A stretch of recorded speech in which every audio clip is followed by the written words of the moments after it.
खुलुमबाय बे समाव बडोलेण्ड इंखं टेलिभिजननि स्टुडिय'आव आं मिथिका नार्जारि दिनै फुंबिलिनि गाहाय रादाबफ्राव दङ। थांनाय बोसोरथामाव आसामनिफ्राय गासै सा 3779 खुदियाफोरा गोमादोंमोन। खैराबारियाव मिनि स्टेडियामनि थाखाय खुन्थिया गायसनदों एमएलए दुर्गादास बर'आ। जर'खा लिरगिरि ज्ञानेन्द्र बसुमतारिया अबथिरायै रुंसारि जाबाय। आमेरिकायाव थाहैनाय नखरसेनिनो 4 भारतारिया सोरजोंबा बुथारजादों। काजिरङा नेशनेल पार्कआव गान्दाजों सौजानानै सासे फरेस्ट गार्ड जोखोम जादों। बाक्सानि सालबारियाव मिरु दुलाराय बर' फरायसा आफादनि 57थि गायसनथाइ सान फालिथाय। दानिया फैदोनि आबुं रादाबाव।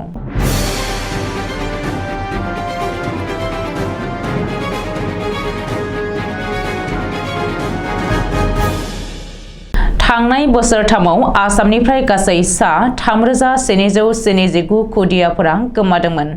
बेनिनो सा 3419 खुदियाफोरखौ गुबुन गुबुन आफाद एबा एजेन्सिफोरा रैखाथि होनो हादोंमोन। बे बाथ्राखौ रायजोनि आइजो आरो खुदिया जौगा बिफाननि मन्थ्रि अजन्ता नेवगा कंग्रेस एमएलए भास्कर ज्योति बरुवानि सोंनायाव फिन्नाय होनानै मंगलबारखालि आसाम एसेम्ब्लिनि रांबावजा जथुमाव सदननो मिथिहोदों। थांनाय 2021निफ्राय 2023नि गेजेराव गासै 3119 खुदियाफोरा गोमानायनि उनाव 3419खौ रैखाथि होनो हादों आरो गोबाङानो पक्स' आइननि सिङाव उन्दै खुदियाफोरखौ कामरुप, अदालगुरि, कक्राझार, सनितपुर, लखिमपुर आरो बिश्वनाथ जिल्लाफोरनिफ्राय बांसिनै लांखारनायनि केसफोरा रेजिस्टार जादोंमोन होननानै मिथिहोबावदों मन्थ्रि अजन्ता नेवगा। 65 नं खलायगाव बिधानसभा बियाबनि खैराबारियाव मिनि स्टेडियामनि थाखाय खुन्थिया गायसनजानाय हाबाफारिखौ बेखेवनानै होदों बिपिएफ दोलोनि एमएलए दुर्गादास बर'आ। 14 फेब्रुवारि बुधबारखालि बे मिनि स्टेडियामनि खुन्थिया गायसनजानाय हाबाफारियाव बिटिसिनि बारग' मावफुं सोद्रोमा लोमस्राव दैमारियाबो नुजाथिनानै खुन्थिया गायसनजेननायाव गावनि आखाइजों सिमेन्ट बाला अन्थाइनि बानायनाय मस्लाखौ होफादोंमोन। बेनि अनगायैबो बे हाबाफारियाव खैराबारि ओनसोलनि गोबां मानिजाथाव सुबुं आरो रायजो राजाया बाहागो लादोंमोन। गवालपारा जिल्ला बर' रेबग्रा जथुमनि सोद्रोमा सानायख' नीति बिजाब सुजुनानै बयजोंबो मिथिजानाय जर'खा लिरगिरि ज्ञानेन्द्र बसुमतारिया 14 फेब्रुवारि 2024 इं बुधबारखालि फुंनि 9 रिंगायाव स्ट्रक जानानै अबथिरायै रुंसारि जाबाय। 1977 मायथाइनि 3 दिसेम्बराव जोनोम मोननाय जर'खा लिरगिरि ज्ञानेन्द्र बसुमतारिनि 44 बोसोर बैसोआवनो अबथिरायै रुंसारि जानायाव बर' रेबग्रा जथुमा गोथौयै दुखु मोननाय फोरमायदों। गवालपारा जिल्लानि दुधनै ओनसोलनि लेना गामियाव जोनोम जादोंमोन रुंसारि ज्ञानेन्द्र बसुमतारिया। बिथांनि रुंसारि जानायाव बर' राव थुनलाइ मुलुगनि थाखाय जोबोद खहा जाबाय। बिथां सुजुनाय सानायख' नीति बिजाबा गांसे जोबोद बेसेन गोसा बिजाब। भारतनि जारिमिनाव सानायख'आ सासे मुंदांखा सुबुंथि। सानायख'आ हारियाव बामोन, महर गाज्रि, सासे सास्त्र गोरों आरो सासे सोलोगोरा मानसिमोन। बिथाङा आखुथि, गेनाखान्थि, राजखान्थि, समाजखान्थि आरो रांखान्थियाव आखा-फाखा जानानै हादरारिनो गोमोथाव बिहोमा होलांदों। सानायख'नि बाथ्रा फावखौ गोबां आखुथि सल'नि शास्त्रआव मोननायनि थाखाय आखुथि सल'नि जागायनाय बुंनाय जायो। थारैनो सानायख'नि बेबायदि जोबोद बेसेन गोसा बाथ्रा फाव थानाय बिजाब सुजुनानै गेदेमा लिरगिरि ज्ञानेन्द्र बसुमतारिया बर' राव थुनलाइनि बाख्रिखौ गोख्रों खालामलांबाय। रुंसारि जानाय बिथां ज्ञानेन्द्र बसुमतारिनि जिउमाया सोरगोआव आलो गोजोनै थाहैनो हाथों होननानै अबंलावरिनि खाथियाव आरज गाबदों बर' रेबग्रा जथुमा। भारतनिफ्राय थांनानै आमेरिकानि केलिफर्निया नोगोराव रायजो जाहैनाय नखरसेनिनो 4 सुबुंखौ सोरबा सिनाय मोनै दुथाङा बुथारलांदों।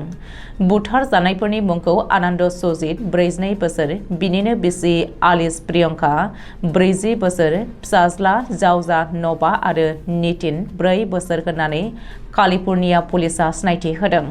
पुलिसनि सुलुङाव फोरमायथिनाय बायदिब्ला गावसोरनि न'आवनो समबारखालि बिसोरखौ सोरबा सिनाय मोनै दुथाङा पिस्तलजों गावथारलांदों।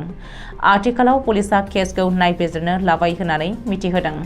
मख'नो गोनांदि बावैसो समनि गेजेरावनो आमेरिकायाव थाहैनाय भारतारिफोरखौ सोरबा सिनाय मोनै दुथाङा बेबायदिनो बुथारखोमागासिनो दङ। आमेरिकानि वारेनआव थानाय बडो मुलुगसोलोंसालिनि फरायसा भारतारि समीर कामातखौबो साननैसो सिगाङाव बेबायदिनो बुथारलांदोंमोन। गं मोनसे गोनां गान्दाजों सौजानानै मंगलबार खालि काजिरङा नेशनेल पार्कनि सासे फरेस्ट गार्डआ जोबोद गोब्राबै जोखोम जादों।